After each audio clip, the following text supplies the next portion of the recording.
दोस्तों, मेरा नाम है राकेश कुमार। आप देख रहे हैं एग्जाम स्प्रिंटर्स। आज हम अपने इस चैनल यानी एग्जाम स्प्रिंटर्स पर एनसीईआरटी की शुरुआत करने जा रहे हैं।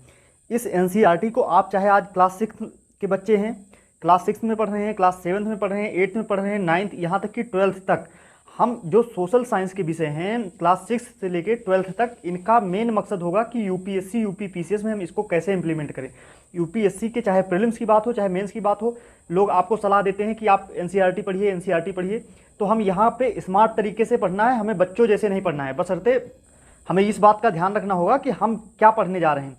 अब यहाँ पे उन बच्चों का क्या जो क्लास 6 के बच्चे हैं, तो उन्हें भी देखकर यहाँ काफ़ी कुछ मिल सकता है, और 10th क्लास के बच्चे, 12th क्लास के बच्चे वो भी पढ़ के यहाँ पे काफ़ी कुछ पा सकते हैं। तो चलिए सबसे पहले शुरू करते हैं क्लास 6 की साइंस, क्योंकि साइंस में मोस्ट ऑफ द जो भी स्टूडेंट होते हैं उनको प्रॉब्लम्स होती हैं, चाहे वो एसएससी के हों, रेलवे के हों, यूपीएससी के हों, यूपीपीसीएस के हों। क्लास 6 से लेकर 10th तक की साइंस नॉर्मली पूछते हैं, लेकिन कुछ जैसे आरआरबी का जेई एग्जाम हुआ या एसएससी का जेई एग्जाम हुआ, या उस पर्टिकुलर जो ट्रेड या ब्रांच से जो जॉब की वैकेंसी निकलती है, उनमें विशेषतः 12th तक के कुछ चैप्टर लिए जाते हैं।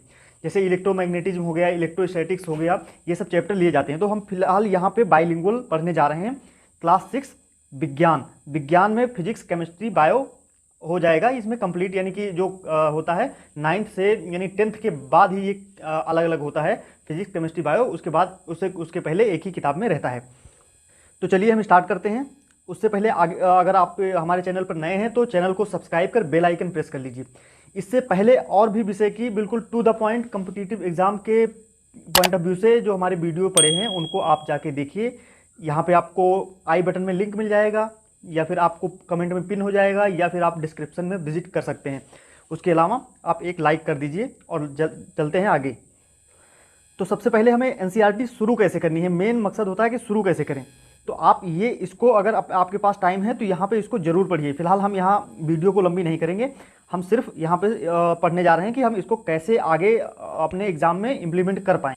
तो आगे बढ़ने से पहले हम थोड़ा देख लेते हैं कि कौन कौन से चैप्टर हैं। सबसे पहले हमें पढ़ना है फूड में हम बायोलॉजी, फिजिक्स, केमिस्ट्री या इसके जो भी प्रैक्टिकल पार्ट हैं, और सबसे इंपॉर्टेंट बात, हम एक दिन में एक चैप्टर यानी एक वीडियो में एक चैप्टर खत्म करेंगे, टाइम जितना भी लगे, यानी कि एक यहाँ पे बोरिंग टाइम नहीं लगेगा। और एनसीईआरटी आप एक बार समझ के देखिए कितना इंटरेस्टिंग लगता है। फिर भोजन के घटक यानी इसके कंपोनेंट्स, फिर जो हमारे एलिमेंट्स होते हैं तंतु से वस्त्र तक, फिर जो कलेक्शन ऑफ थिंग्स यानी कैसे वस्तुओं के समूह बनते हैं, फिर मैटर जो आते हैं कि क्लासिफिकेशन ऑफ मैटर, पदार्थ, ठीक है। फिर हमारे इन्वायरमेंट के बारे में यानी इकोलॉजी इन्वायरमेंट का भी थोड़ा पार्ट आएगा। फिर हमारे प्लांट जो हमारे यानी जूलॉजी, बॉटनी का जो पार्ट है यानी बॉटनी का कुछ पार्ट आएगा। फिर हमारे मोशन इन यानी कि बॉडी इन मोशन या मोशन इन बॉडी, तो जो हमारा फिजिक्स का यहाँ पार्ट आ जाएगा। उसके अलावा हमारी थोड़ी सी बायोलॉजी यहीं से स्टार्ट हो जाती है क्लास 6 से। तो चलिए देखते हैं दोस्तों कितना इंटरेस्टिंग लगता है। उसके अलावा कुछ चैप्टर हैं, जैसे चैप्टर 10 यानी ये क्या है, मोशन एंड डिस्टेंस मेजरमेंट, यानी जो गति और दूरियों का मापन। साथ में लाइट है, लाइट और रिफ्लेक्शन। फिर चैप्टर 2 है हमारे इलेक्ट्रिक, यानी जो हमारा इलेक्ट्रिक, मैग्नेटिक, या जो भी है यहीं से क्लास 6 से ये स्टार्ट हो जाता है। जैसे कि हमारा विद्युत और उसके परिपथ जो कैसे वायरिंग वगैरह जो भी है। फिर मैग्नेटिक जो हमारे अभी हम खेल में जो हमारे चुंबक के बारे में जो सीखते हैं। फिर हमारा जल का यहाँ पूरा सेक्शन ही दिया गया है। जल के बारे में जो स्पेसिफिक फीचर्स होते हैं कि इसका बॉइलिंग पॉइंट, मेल्टिंग पॉइंट हो सकता है, यहीं से मिल जाए आपको। तो आप इसको सस्पेंस बना के और फिर इंटरेस्ट लेके पढ़िए कि हमें आगे क्या मिलने वाला है। आपको ये वीडियो बिल्कुल, मैं दावा करता हूँ, बिल्कुल बोरिंग नहीं लगेगा। फिर हमारे चारों तरफ जो यानी एटमॉस्फेयर है, वायुमंडल है, उसके बारे में। फिर हमारे जो सबसे ज़्यादा ज़रूरी बात, इन्वायरमेंटल वेस्ट यानी कचरा की बात। इसमें कई टाइप के वेस्ट आते हैं, जैसे कि ई वेस्ट है, या हमारे जो जैविक वेस्ट है, या कुछ भी है जो हमारे खाद बना सकते हैं। तो इसमें कुल मिला के 16 चैप्टर हैं। तो कोशिश करेंगे एक चैप्टर या 2 चैप्टर एक दिन में, या 1.5 चैप्टर कम से कम एक दिन में ख़त्म करें। और इसका हम पूरा हम फ़ायदा अपने एग्ज़ाम में, अपने स्पेशली इसका फोकस रहेगा यूपीएससी यूपीपीसीएस का प्रीलिम्स और मेंस, या यूपी ट्रिपल एससी या आरओ एआरओ, जो भी एक अच्छे लेवल के एग्ज़ाम का एक हम उसी को टारगेट करके चलेंगे। तो चलिए फ्रेंड्स, आ गया सबसे पहला चैप्टर, भोजन कहाँ से आता है। तो आज हम यहाँ से शुरू करते हैं और देखिए हम कैसे इसको पढ़ते हैं। सबसे पहले आज अपने घर पे क्या खाया, ये सब हमें क्वेश्चन के हिसाब से एनसीईआरटी बताती है कि हमें कैसे इंटरेक्टिव बनना है। यानी कि इन्होंने पूछा कि आज आपने घर पे क्या खाया, फिर पता लगाइए कि आपके दोस्त ने आज क्या खाया, आपके घर में आज क्या बना, कैसे आहार लिया, क्या सत्य, यह सत्य है कि अलग अलग समय में हम भिन्न भिन्न प्रकार के आहार लेते हैं? इन सब के बारे में यहाँ बताया गया है। फिर यहाँ पे एक एक्सपेरिमेंट किया गया। हम सिर्फ यहाँ पे आपको उस चीज़ पे ज़्यादा फोकस कराएंगे जो कि एग्ज़ाम के लिए रेलेवेंट बनती है। विद्यालय में अपने दोस्तों से उन पदार्थों की जानकारी प्राप्त कीजिए जो पूरे दिन में खाते हैं। वे विभिन्न राज्यों के रहने वाले हो सकते हैं। अब यहाँ पे देख लीजिए, डाइवर्सिटी यानी कि विविधता की बात हो रही है, जो कि आपको इन्वायरमेंट में मिलेगा। यहाँ से आप खासकर यूपीएससी मेंस वगैरह में तो सबसे ज़्यादा इंपॉर्टेंट है, उनसे भी यह जानकारी प्राप्त कर लीजिए कि अपनी नोटबुक में जो यहाँ पे ये दिए हुए हैं जो सारणी, इसमें आप उनसे जानकारी प्राप्त करिए और फिल करिए। आपको पता होगा कि ये साउथ का भोजन है, यानी कि एक यहाँ साउथ की, फिर ये अपना नॉर्मली लोग खाते हैं, लेकिन पश्चिम बंगाल में ये चावल के साथ ज़्यादा खाया जाता है। फिर आप यहाँ ऊपर आइए, देखते हैं कि आप भोजन में हमें अनेक प्रकार की चीज़ें मिलती हैं, यानी हम खाते हैं। जैसे कि आप देख सकते हैं कि चावल, रोटी, अनाज जो भी हम हैं, तो उसमें एक टर्मिनोलॉजी यहाँ पे आती है संघटक। संघटक यानी कंपोनेंट्स क्या होते हैं? कंपोनेंट्स क्या होते हैं? तो जैसे पके चावल के बारे में आप एक बार अपने दिमाग में सोचिए। फिर हम क्या कहते हैं कि पके चावल बनाने के लिए पहले कच्चा चावल लेते हैं, फिर उसे पानी में बॉईल करते हैं यानी उबालते हैं। इसे तैयार करने के लिए हमें दो पदार्थों यानी जो संघटक क्या होते हैं, अब यहाँ पे एनसीईआरटी से अच्छा आपको यानी टर्मिनोलॉजी, शब्दावली, शब्दकोश कोई नहीं समझा सकता। संघटक वो होते हैं जो हम यानी किसी भी दो या दो से अधिक पदार्थों को मिलाकर कोई चीज़ बनाई जाती है तो उसे हम संघटक कहते हैं, यानी कई संघटकों द्वारा ये बनाया गया है। तो यानी दो पदार्थों या दो संघटकों की आवश्यकता होती है। दूसरी ओर कुछ भोजन तैयार करने में हमें कई संघटकों की आवश्यकता यानी कई कंपोनेंट्स हमें चाहिए होते हैं। यदि हम सब्जी बनाना चाहते हैं तो हमें अलग अलग प्रकार के सब्जी, नमक, मसाला, तेल एट्सेट्रा की नीड होती है। इनका एक्सपेरिमेंट एक ये रहा कि हमें सबसे पहले कि संघटक यानी हमें किसी भी चीज़ को यानी खाना तो खा लेते हैं, उसके लिए हमें कंपोनेंट्स चाहिए। यहाँ पे एसएससी रेलवे के लिए कोई यहाँ पे इंपॉर्टेंट नहीं है, पर यहाँ पे आपकी बेसिक समझ डेवलप करने के लिए ये इंपॉर्टेंट है। अगर आपको ये वेस्ट लग रहा हो तो आप खुद ही अपने आप से एक क्वेश्चन पूछिए कि हम एनसीईआरटी क्लास 6 क्यों पढ़ रहे हैं और लोग क्यों रिकमेंड कर रहे हैं? क्या वो उनके समझ में नहीं आता कि क्लास 6 में क्यों हम जाएँ भाई? फिर उसी पे बेस्ड दिया गया है कि नेक्स्ट एक्सपेरिमेंट है कि कुछ सूचीबद्ध खाद्य पदार्थ यानी जो हम लोग खाना खाते हैं उससे संबंधित जो रिलेटिव पदार्थ हैं उसे अपने दोस्तों, अपने फैमिली में उससे जानकारी लीजिए और उसकी ये सूची बनाइए कि कौन कौन से खाद्य पदार्थ, जैसे रोटी चपाती में हमें कच्ची सामग्री कहाँ यूज होती है। फिलहाल के लिए ये, अगर आप निबंध के लिए कभी सोचेंगे कि निबंध लिखना है तो हमें रोटी चपाती या उसमें मतलब क्या क्या कुछ शब्दावली हमें नहीं मिलती है, तो उसके लिए दाल बनाने के लिए कच्ची दाल चाहिए, जल, नमक, ये सब हमें चाहिए। फिर हम आगे देखते हैं कि इन्होंने बताया कि हमने क्रियाकलाप में पिछले वाले में देखा और उसे अपने दोस्तों या कक्षा में अपने चर्चा कीजिए। और चर्चा क्या करना है कि जो हम विभिन्न व्यंजन बनाते हैं उसके जो कंपोनेंट्स हैं, वो सामान जो हम कलेक्ट करते हैं वो कहाँ से आते हैं, स्पेशली हमें वो कच्चा माल हमें कहाँ से मिलता है। ठीक, अब यहाँ पे सबसे इम्पॉर्टेंट टॉपिक यानी इसी का आ जाता है भोजन। जो भोजन में हम आते हैं सोर्स, कि किसी भी चीज़ को हम बनाते हैं या लाते हैं तो उसका एक सोर्स होता है। सोर्स मतलब स्रोत। तो आप यहाँ पे देख सकते हैं खाद्य सामग्री एवं उनके स्रोत। तो सूचीबद्ध कुछ खाद्य सामग्री जैसे फल और सब्जी के स्रोत का अनुमान लगाना हमारे लिए बड़ा आसान हो सकता है कि हम खेत से सब्जी लाते हैं, फल हमारे बागवानी से आ सकते हैं और उन पौधों को शायद हम पहचानते भी हैं। गेहूं चावल का क्या स्रोत है? आपने धान गेहूं के खेत में, अब देखिए कुछ लोगों को तो इसके लिए भी काफ़ी स्ट्रगल करना पड़ेगा कि आखिर चावल और धान कैसे आते हैं, इसको कैसे उगाया जाता है। तो गेहूं और चावल का स्रोत क्या है? आपने धान और गेहूं के खेतों में उनके पौधों की अनेक पंक्तियां देखी होगी कि किस लाइन में, किस रो, किस कॉलम में इनको लगाया जाता है। फिर इनसे हमें अनाज प्राप्त होते हैं।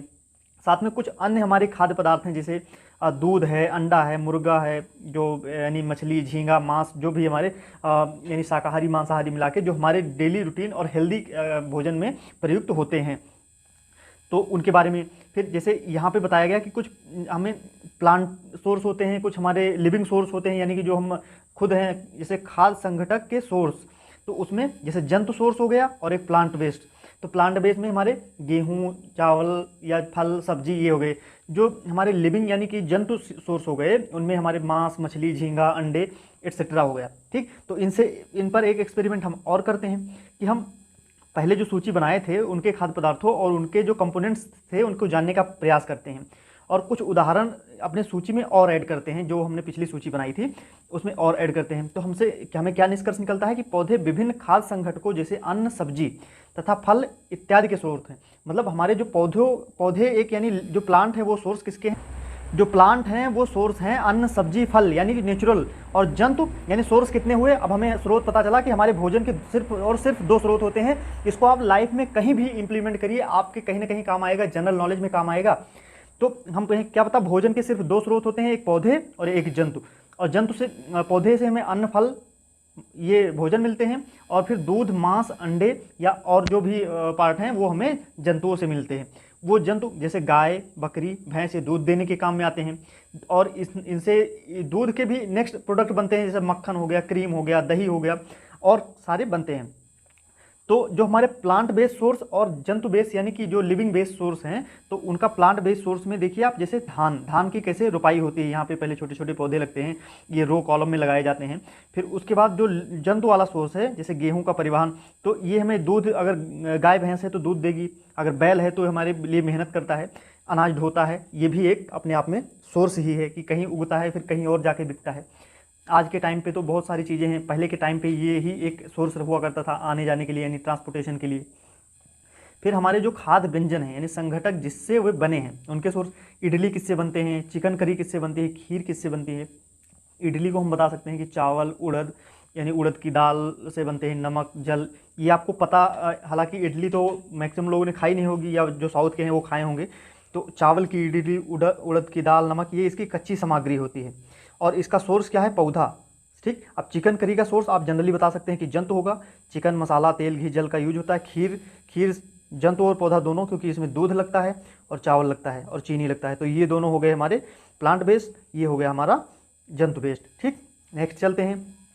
फिर देखते हैं कि घी, पनीर, दही का उपयोग संसार के प्रत्येक क्षेत्र में किया जाता है। क्या आप कुछ अन्य जंतुओं को बता सकते हैं जो हमें दूध देते हैं?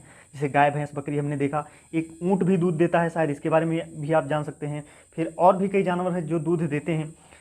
उसके अलावा भोजन के रूप में पौधे के भाग और जो जंतु के उत्पाद होते हैं, जंतु कैसे उससे हमें भोजन मिलता है। तो चलिए हम देखते हैं। पौधे हमारे जीवन का एक मुख्य स्रोत हैं, किसके लिए? भोजन का। पौधे हमारे जीवन में भोजन का एक मुख्य स्रोत है, यानी main source of food in our body is called plant. यानी हम पौधों के कौन से भाग का उपयोग करते हैं और किस में करते हैं? खाद्य पदार्थ में। फिर हम पत्तियों वाली अनेक सब्जियां खाते हैं, जैसे ये पत्ता गोभी हो गई, पालक हो गया, मेथी हो गई। कुछ पौधे फलों को भोजन के रूप में खाते हैं, कुछ पौधे के फलों को हम भोजन के रूप में, जैसे आम हो गए, अमरूद हो गए। कभी हम जड़, कभी तना, कभी पुष्प भोजन के रूप में खाते हैं। अब यहाँ पर आपको एसएससी या रेलवे या वनडे एग्जाम के लिए एक इंपॉर्टेंट क्वेश्चन बनता है कि आप ढूंढिए कि आलू, प्याज, टमाटर ये तना है, जड़ है या पत्ती है, क्या है। ये स्पेशली एक क्वेश्चन डेफिनेटली पूछेगा, यहाँ से आप देखते चलिए, क्लियर होता जाएगा। कभी हम जड़, ठीक है, तना, कभी पुष्प, कभी किसी का पुष्प खाते हैं जैसे फूल गोभी।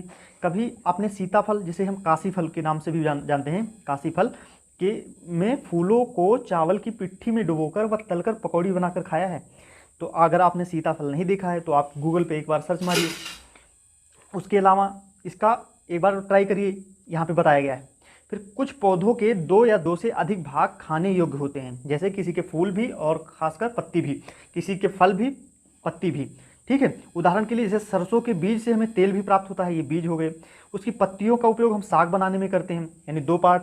यहाँ पे आपका ब्रेन काफ़ी एक्सपेंड होके जो आपने अभी डेली रूटीन में किया है वो साइंस में ऑलरेडी उपलब्ध है। फिर क्या आप केले के पौधों को विभिन्न भागों के बारे में सोच सकते हैं, जैसे उसका जड़, तना, पत्ती और उसके अलावा फल, जिन्हें हम भोजन के रूप में लेते हैं? क्या आप किसी अन्य पौधे के बारे में सोच सकते हैं जिसके 2 या 2 से अधिक भाग खाए जाते हैं? ये सोचना है आपका काम, खासकर इसको हम क्वेश्चन के माध्यम से समझेंगे।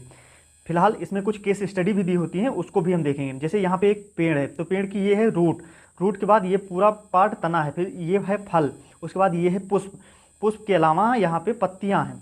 ठीक है, पत्तियाँ, तो उस पर कुछ नाम दिए हुए हैं, जैसे कि हमारी जो मूल होती है, कुछ प्राइमरी जड़ होती है, फिर द्वितीयक जड़ होती है। ये बायोलॉजी का सबसे इंपॉर्टेंट टॉपिक बनता है कि जड़ कितने प्रकार की होती है, तना।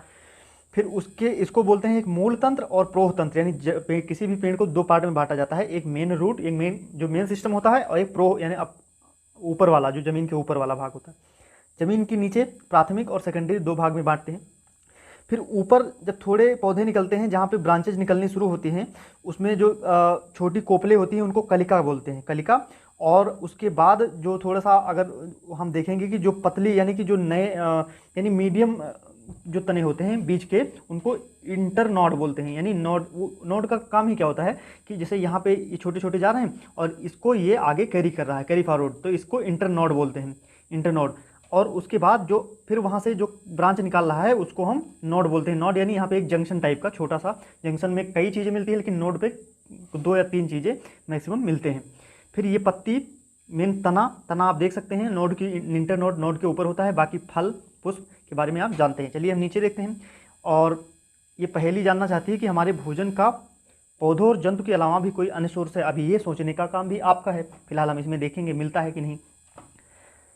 सूचीबद्ध सभी खाद्य पदार्थों में से उन संघटकों यानी कंपोनेंट्स को छांटिए जो जिनका मुख्य सोर्स क्या है, पौधे हैं। ये पौधों के किन भाग से प्राप्त होते हैं। इन खाद्य पदार्थों और पौधों के भागों को सारणी के अनुसार सूचीबद्ध कीजिए। जैसे बैंगन का भरता, हमें पता है कि ये हमें फल यानी कि पौधों से, पहले प्लांट बेस्ड सोर्स है, पौधों से प्राप्त होता है और ये हमें फल के थ्रू मिलता है। पौधों का वह भाग जो संघटक हमें देता है ये फल देता है, ठीक है। और बैंगन इसमें ज़रूरत होती है और मिर्च मसाले और थोड़े से अन्य पार्ट की इसकी हमें ज़रूरत पड़ती है, यानी बैंगन का भरता बनाने के लिए। ऐसे आलू का भरता बनाने के लिए ये भी हमें मिलता है, लेकिन ये हमें किससे मिलता है, जड़ से मिलता है। फिर यहाँ पे आप देख सकते हैं और भी यहाँ पे आप अपने दिमाग से सर्च करके यहाँ पे ऐड कर सकते हैं। फिलहाल इस वीडियो को लंबी ना करने के लिए हम इसको आगे बढ़ाते हैं। अपने आसपास के अनजान पौधों को देखने के लिए परीक्षण ना करें, क्योंकि खाने योग्य हैं या नहीं हैं इसका जब तक एक्सपेरिमेंट नहीं या किसी बड़े से नहीं जानकारी मिलती है, क्योंकि वो विषैले भी हो सकते हैं, जैसे धतूरे ये सब पेड़ होते हैं, ठीक है। फिर एक एक्सपेरिमेंट कि मूंग और चने के कुछ सूखे क्या लेना है, सीड लेना है, बीज लेना है। इनमें से कुछ बीजों को जल से भरे एक पात्र में डाल दें। ये तो आप अगर खाते होंगे तो आपको पता होगा। एक दिन के लिए छोड़ दीजिए, अगले दिन जल से पूरी तरह निकाल कर और बीजों को एक गिलास में रहने दें। उन्हें एक गीले कपड़े में लपेट कर एक और रख दीजिए। क्या आप बीजों में कुछ परिवर्तन देखते हैं? बिल्कुल होगा। ये पहले और उसके बाद का ये ट्रांसफॉर्मेशन हुआ, यानी साबुत मूंग और अंकुरित मूंग में ये डिफरेंस आया। फिर क्या एक छोटी सी सफ़ेद संरचना बीज के यानी बाहर निकलती है, वो है अंकुरण, जिसे कहते हैं अंकुरित हो गए। यदि नहीं है तो बीजों को पानी में धोएं और पानी निकाल दें और गीले कपड़े से ढककर अगले दिन के लिए उन्हें छोड़ दें। क्या उस दिन आपको बीजों से बाहर निकलता हुआ एक छोटा सा अंकुर दिखाई देगा कि नहीं दिखाई देता? इसमें एक चीज़ आपको फिर से जानकारी मिली कि आपको एक प्रोसेस भी पता चल गया, हम बीजों को अंकुरित कैसे करते हैं। फिर अंकुरों को सावधानी से धोकर इन्हें खा सकते हैं, उबाले भी जा सकते हैं। इनमें कुछ मसाले मिलाने पर स्वादिष्ट और अल्पाहार तैयार किया जा सकता है, ये तो आप सब जानते हैं। सेम प्रोसेस चने में होता है। जैसे उसके अलावा क्या आप जानते हैं शहद कहाँ से आता है, कैसे प्रोडक्शन होता है इसका? एक मधुमक्खी का छत्ता देखा है आपने, जहाँ बहुत सी मधुमक्खियाँ भिनभिनाया कर सकती हैं, यानी भिनभिनाया करती हैं। मधुमक्खियाँ फूलों से मकरंद मीन्स मीठे रस को एकत्र करती हैं, इसे अपने छत में भंडारित करती हैं और फूल और उनके मकरंद वर्ष के केवल कुछ समय में ही उपलब्ध होते हैं। अतः मधुमक्खियाँ इस मकरंद का भंडारण कर लेती हैं ताकि पूरे वर्ष इसका उपयोग किया जा सके, और हम ऐसे छत्तों में मधुमक्खियों द्वारा भंडारित भोजन का शहद के रूप में उपयोग करते हैं, ठीक। ये एक प्रोसेस, तो फिलहाल के लिए हमें इसमें ज़्यादा इंपॉर्टेंट नहीं मिला। फिर हम देखते हैं कि आपके घर में कोई ऐसा पालतू पशु है जिसकी आप देखभाल करते हैं, जैसे कुत्ता, बिल्ली, भैंस या बकरी। फिर आपको इसकी जानकारी भी अवश्य होगी कि आपका पालतू जानवर क्या खाता है, क्योंकि जंतु भी खाना खाते हैं, तो क्या खाते हैं जिसको आपने पाला है। जैसे कभी कभी गिलहरी पालते हैं, कबूतर, छिपकली, ये छोटे छोटे कीट खाते हैं, इनके बारे में तो यहाँ पे आप गिलहरी को देख सकते हैं, तो अखरोट खा रही है। तो उनसे इन्होंने कहा है कि यहाँ पे अब भोजन से अब हम सीधे चलते हैं। अभी तक तो हमें भोजन का सोर्स, भोजन कैसे आता है, अब भोजन से हम कैटेगराइज करेंगे कि कौन कौन से जो जंतु होते हैं वो कौन से जंतुओं को खाते हैं, साथ में उन्हीं के बेस पे हम इनको कितने वर्गों में बांट सकते हैं। जैसे कुछ जंतुओं को शाकाहारी, जो सीधे प्लांट यानी नेचुरल चीज़ खाते हैं, पादप उत्पाद यानी प्लांट बेस्ड प्रोडक्ट खाते हैं, वो शाकाहारी। कुछ ऐसे जंतु हैं जो दूसरे प्राणियों को खाते हैं, इन्हें मांसाहारी कहते हैं। और कुछ ऐसे जंतु हैं जो दोनों को ही खाते हैं, जैसे खासकर इंसान ही ले लीजिए आप, भालू ले लीजिए, तो ये सब सर्वाहारी हो गए। जैसे गाय शाकाहारी, शेर मांसाहारी, कौवा सर्वाहारी। हम लोग भी सर्वाहारी में ही आते हैं हालांकि, बट साइंटिफिकली हो सकता है ना आए हों। तो आप देखिए, जैसे भैंस का क्या खाती है भैंस, घास, खली, भूसा, अनाज, मतलब ये सब फिलहाल के लिए कोई बात नहीं। ये कई बार एनालॉगी का क्वेश्चन बन सकता है। और पहेली जानना चाहती है कि इस सारणी को, इस वाले सारणी को अगर आप भर रहे हैं तो इसको भरते समय मनुष्य को आप किस वर्ग में रखेंगे? सबसे इंपॉर्टेंट थिंग अभी हमने बात की, चलिए हम देखते हैं इसमें। हम जानते हैं कि आपने बहुत से ऐसे लोग देखते हैं, हम जानते हैं कि हम में से बहुत से ऐसे लोग हैं जो यानी कि अपने भोजन को यानी भोजन के उपाय के लिए हम एक खोज में रखते हैं, जैसे कि मान लो जो भिखारी हैं या कहीं जो जंगल में रहते हैं, या मान लीजिए पहले के टाइम पे जो रहते होंगे, जिनके द्वारा देश में अधिक खाद्य उत्पादन किया जा सके। मान लीजिए सपोज करिए कि हमें ऐसे उपाय खोजने की आवश्यकता है